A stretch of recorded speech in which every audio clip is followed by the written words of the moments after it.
Hey YouTube, I am in the dashboard area of a 2011 Volvo XC70. This is a P3 chassis car. Today's job is to replace the cabin air filter. Not a terribly hard job, but probably a little more difficult than it should be, at least compared to earlier Volvos where it was a simple 5-minute job. So first order of business is we need to remove all the pieces like this side trim piece, the under panel here underneath the glove box, and the glove box itself to give us access to the AC box. All right, so typically we use a pry tool or something of the like to pull this panel out. Sometimes it goes easier, sometimes it doesn't. The important part's just to try to get all the fasteners loose. As you can see here, most of these ones have stayed. There's one clip here that will need to be reattached here prior to reinstallation of this panel. Next order of business is to remove the under dash panel here. It is held in with a couple of T25 Torx screws. These are the ones that have kind of a star pattern. I don't know how well you can see that, but star pattern fastener. So these ones seem to have the washers built in. From here, you should be able to pull it down like so. You need to unhook the footwell light. Simply push on the tab here and pull the green connector out. Next, we need to remove the bottom screws for the glove box. Should also be T25s. In this case, it looks like they've been replaced with Phillips screws. So we'll have to get a Phillips screwdriver. From here, we need to open the glove box. There are several more of those T25 screws. One here, here, here, and here. And two 8mm bolts right here and right here. So as you can see, there's one there and there's another one here. I'll go ahead and remove those now. Glove box door should come out. You might have to pull on this here, get it out of the way. We have another connector to remove for the glove box lamp, and we need to snake the wiring out. So we got this miniature fuse box here that we need to release, and there is a push button. We'll see if we can get you in there. Okay, not sure how well you can see it, but there's a little tab here that I'm going to push down.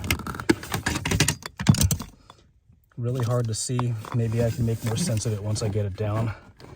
So you push on it, and it releases it from the white tab right there.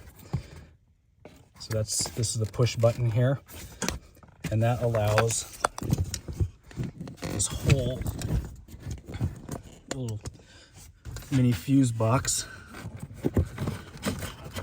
You just move it out of your way. So you don't have to unplug anything. It's not really necessary. We are getting much closer to the climate control box, HVAC box, or whatever you want to call it. It is right here. We just need to remove the door here, the access door. And there's a couple of these tabs that you need to pull on to release it from the lock. There's 3 of them up here. The door pivots out like so. So these are the 3 latches. And here's the filter. So it's just a matter of pulling the filter straight out. Simply pull on it. And if it's been a while, you might have a lot of dirt in your face. Just try to pull it out and angle it out towards the footwell as you're pulling it out.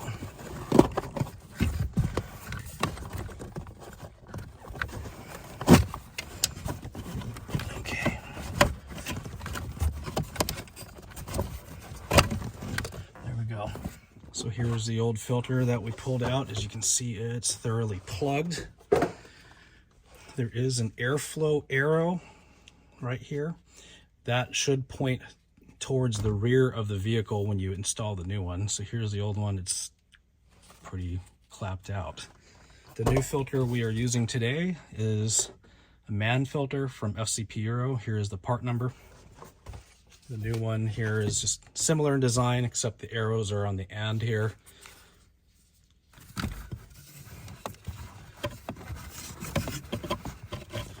It's not the easiest thing to get in here. I certainly could have done better.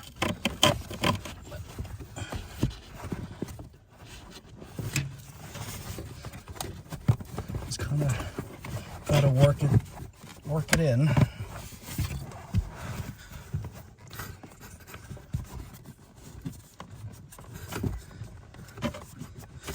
Like so. Note here that the airflow arrow is pointing towards the rear of the vehicle. Now we can click the lid back on. So it catches these hooks up here. There's 3 of them.